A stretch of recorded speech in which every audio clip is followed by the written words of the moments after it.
que acontece, pessoal? Eu tenho, na verdade, aqui, uma imagem que eu vou falar para vocês aqui, que tem a ver com o slide anterior. Então depois eu vou voltar lá no slide para vocês entenderem o que eu estou querendo dizer aqui.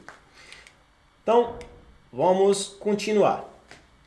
E você que está me assistindo aí, você conhece bem? Você já trocou um óleo de motor e não trocou o filtro de óleo? Conhece alguém que já fez isso? Troca o óleo e não troca o filtro. Já vi muita gente fazer isso. Não, deixa pra gente trocar o filtro na próxima troca. Então vamos lá. O filtro tem por função o quê? Reter as micropartículas. Assim, micropartículas do quê, Pedro? O que é essa micropartículas? Vamos entender.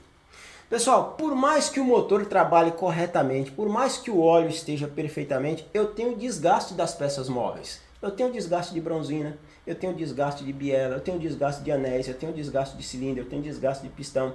E o que acontece? A gente não consegue ver olhando, mas a gente tem vestígios no óleo do que? De micropartículas de ferro, que são desgaste normal do motor. E o que acontece? Se eu faço a troca de óleo e eu não troco o filtro, vai chegar uma hora que você pode saturar esse filtro e pode ser que essas partículas se acumulem e rompem o filtro e acabam não fazendo a filtragem do óleo. Então, se eu deixar essas partículas começar a rodar no interior do motor, eu vou destruir o motor mais rápido ainda. Então, eu tenho aqui a bronzina, né? Que ela pode ver que ela já sofreu um desgaste, né? Não é desgaste prematuro, mas já sofreu um desgaste. Aqui eu tenho um filtro de óleo onde que ele retém a micropartícula.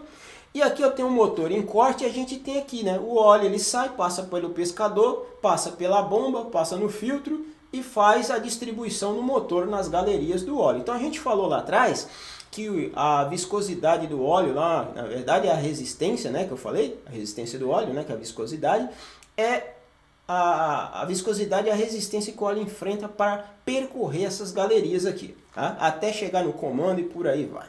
Bom,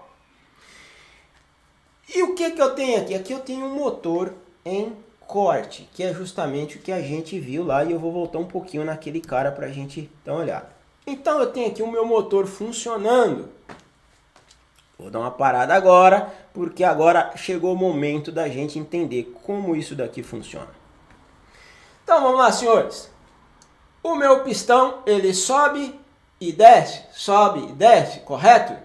Por que ele sobe e desce? Porque ele está sendo movimentado pelo vira. O vira está ligado à biela, a biela está ligado ao pistão, ele sobe e desce. Muito bem.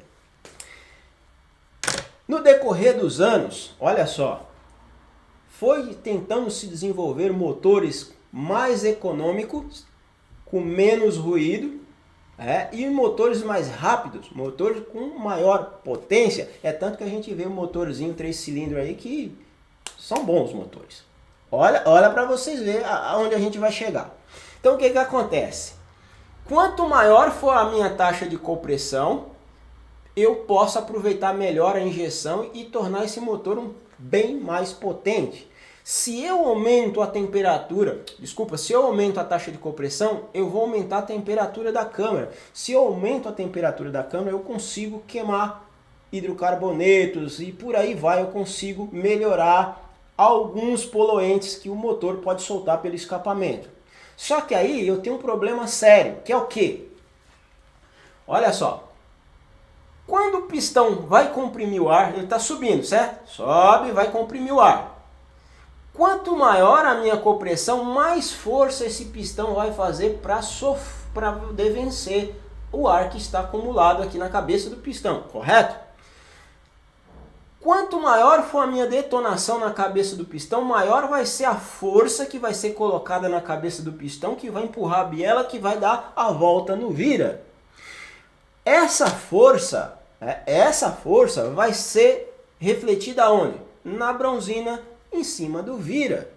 Então, a partir do momento que eu tenho um óleo lubrificante que não atende à minha necessidade, o que vai acontecer? Vai gerar aquecimento na bronzina. É por isso que tem motor que funde, que destrói. Por quê? Porque eu coloco um óleo que ele não atende às normas que aquele fabricante recomenda, que é o recomendado para aquele carro, eu começo a gerar um maior aquecimento nas peças móveis, um maior atrito. E se eu gero um maior atrito, eu vou gerar um desgaste prematuro do motor.